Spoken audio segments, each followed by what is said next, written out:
First drafts are by nature horrifying. The process of starting with nothing and accepting the monstrosity that you have to birth, it's intimidating to say the least. There's a reason many authors take years, if not a decade plus, to finish their books. This is a rallying cry to go ahead and finish your first draft, including tips to get you through this most difficult process. The main reason I've found first drafts tend to be scary is because you can't tell if it's good yet. After the initial thrill of starting something new, the doubt creeps in. Here's my typical first draft inner monologue. This is absolutely amazing. The best thing I've ever written. The foreshadowing, the action, the diction. Act 2s are fun. Proactive scene, reactive scene, proactive scene, reactive. This is a good midpoint, right? Things are changing, right? How is my character supposed to change? Is this still funny? Should it be funny?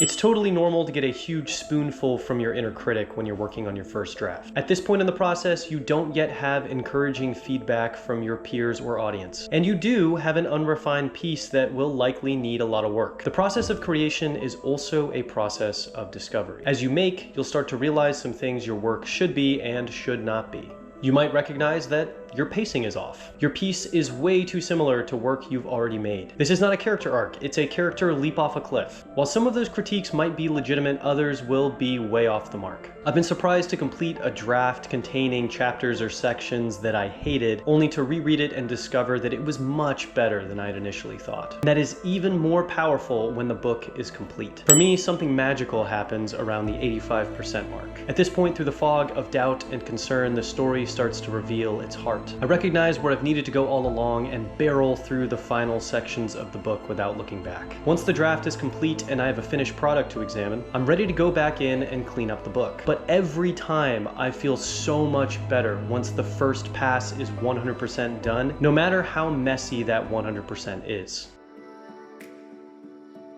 Completing that draft can be tough and often involves sifting through some potent mind clutter. Here are some tips to get it done. Keep the big vision in mind.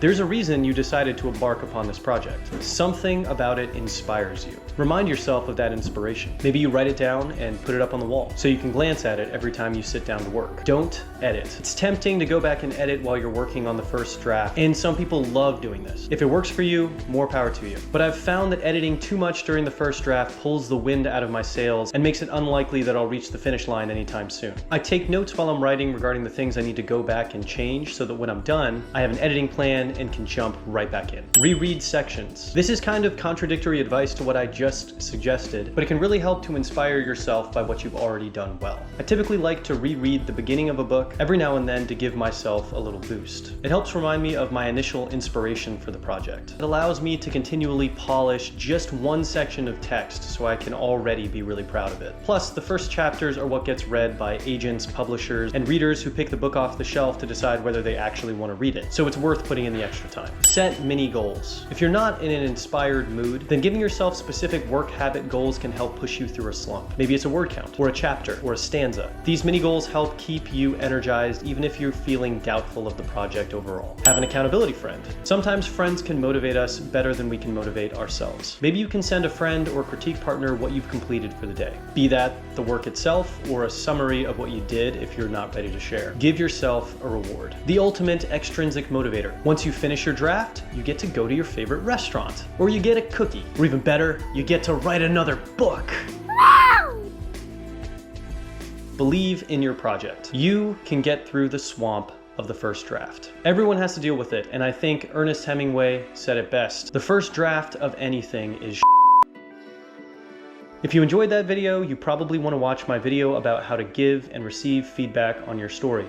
Check out my Suncatcher's channel for creative youth projects. Support my books and educational work on Patreon. Subscribe for more videos that I hope will inspire and uplift you. Godspeed.